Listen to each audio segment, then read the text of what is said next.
Hello friends, I am Chevy. Welcome to my shed. How are you today? How's life in your world? How's things where you are? I hope everything is good and great and wonderful. Everything here is fine. It's fine. It's fantastic. We actually have some snow today and some hail, so that was really interesting. I did yesterday's video before writing, and I know I've been covering this NaNoWriMo thing a lot. I'm writing a book, if you weren't aware, trying to write a book.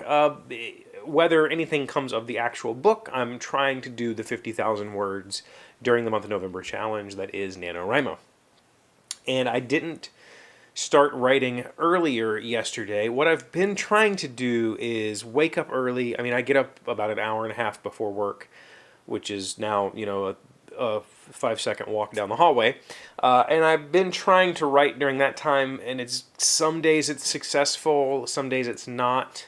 When I find I'm most ready to write is right around lunchtime. So I've been trying to do that during my lunchtime, and that's been most days. I've been able to write a good, I get an hour of writing in during lunch.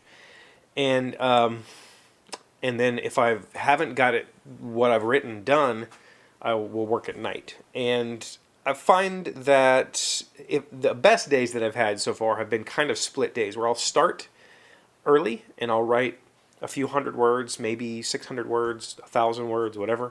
And then I'll let that rest for a bit and then come back later and tackle it again. And it's been really productive. But yesterday I got nothing done until the evening. And it was for good reasons. My brain was being a jerk yesterday. It was definitely the hardest day of writing I've had so far. I was questioning everything I had written. My brain was telling me that it was all garbage, that my story was garbage, my prose was garbage, I didn't have what it takes, all of those all that self-doubt that I think a lot of us carry was just beating me in the head yesterday. And when I sat down to write, it took me like an hour to write a couple of hundred words. Like, I kept erasing and starting over and erasing and starting over. And it was tough. It was really tough. I'm looking at the book now as more of a whole story, and I've realized how bad of an underwriter I am, which means I don't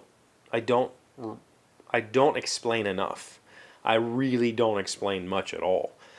If it wasn't for the fact that I was trying to write a full-length novel, I probably would tell this story in more like, as a 10-page short story, because it really is. That's a 10-page short story that's very just cut and concise. The character went here, the character did that, the character moved on, which is what this book really is. When you boil it down, there's a whole lot of novels that are really just short stories with a lot of extra explanation.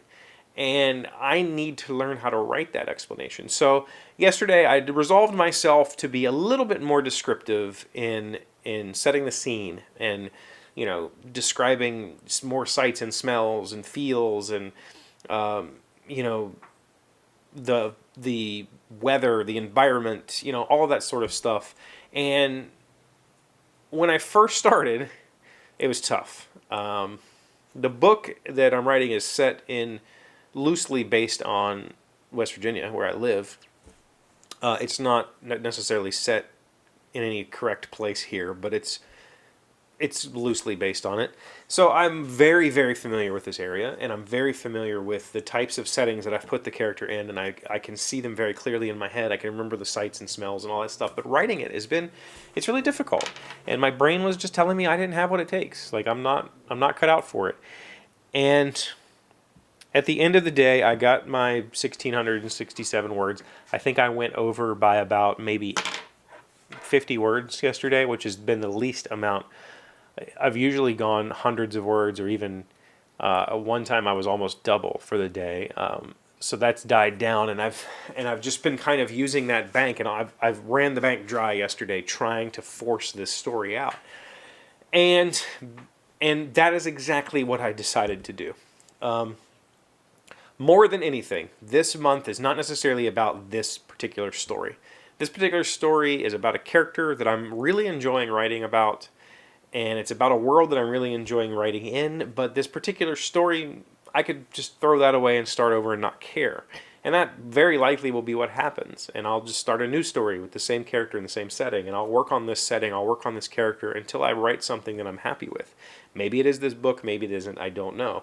But what I'm really trying to do this month is to develop a habit of writing, to develop a habit of trying to write every day.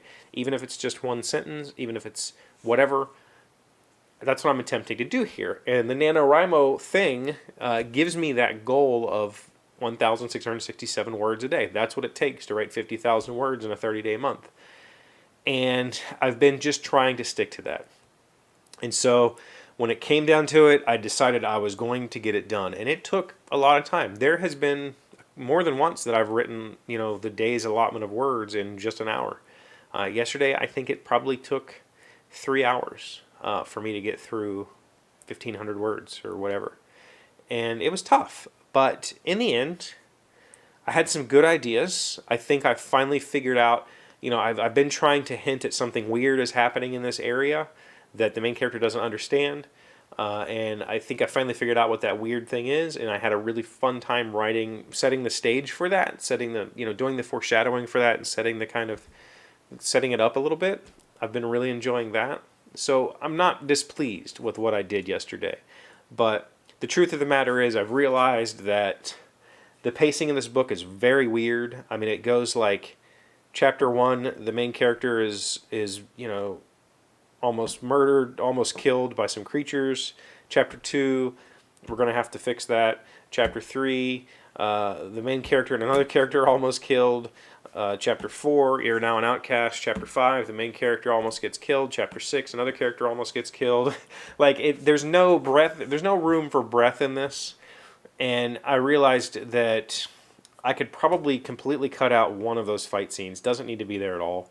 I can use that time, to kind of more flesh out the town that they're in, talk about the world. This is a semi-post-apocalyptic setting. Not really an apocalypse, but something happened, and these are the people that are left kind of thing, and I need to figure that out, and I didn't write any, I just kind of glossed over, yep, they go outside at night. So there's a couple of places where I need to insert new chapters, but I'm avoiding doing that right now. And what I've realized is that I'm at that 26,000 word mark halfway through the month, and I'm also at the halfway point of my story. So if I continue writing the way that I have been writing, this story that I'm writing will only be 50,000 words, which is technically a novel, but it's not the novel that I want. It's not what, and I've realized there's so much room for me to add. I was expecting to I was aiming for more like 80,000 words. This is not a 160,000 word epic fantasy. This is more like a small 80,000 word fantasy novel, and that's my intention from the beginning. But I'm going to be like 30,000 words short of that because I've been underwriting so much. So I need to step it up. I need to learn a little bit more about being a descriptive writer without being boring. And I think that's why I read some Stephen King this weekend. I'm actually reading The Shining right now. I've never really read much of his horror.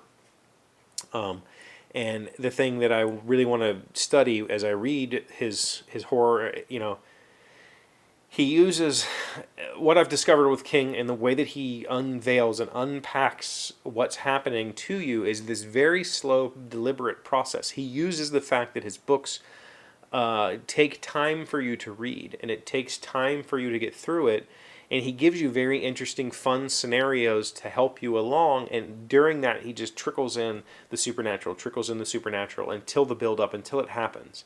In reality, most of that could be condensed to a short story, just a few pages, but he gives you the pleasure of really diving into these characters and diving into this world before he says, here's what's actually happening.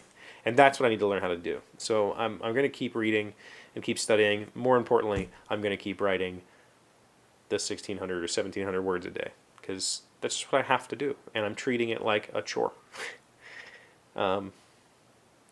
That's what I have to do with this. That's how I started this. I started this by saying, you are going to do this. And it took me probably 6 months before what we're doing right now became a normal part of my routine. And now, 5 years later, I'm still doing it every day. Sometimes you just have to do the thing. Thank you for being here as always. Thank you for liking, commenting, subscribing, being amazing friends and wonderful people. I really appreciate you. And I will see you again tomorrow. Today's word you should know to sound smart is denouement. It is a noun meaning the conclusion of a complex series of events. Marjorie was disappointed with the opera because she felt its denouement left too many loose ends. Denouement. D-E-N-O-U-M-E-N-T. I always thought that was denouement. Denouement. Denouement. It says denouement. Denouement.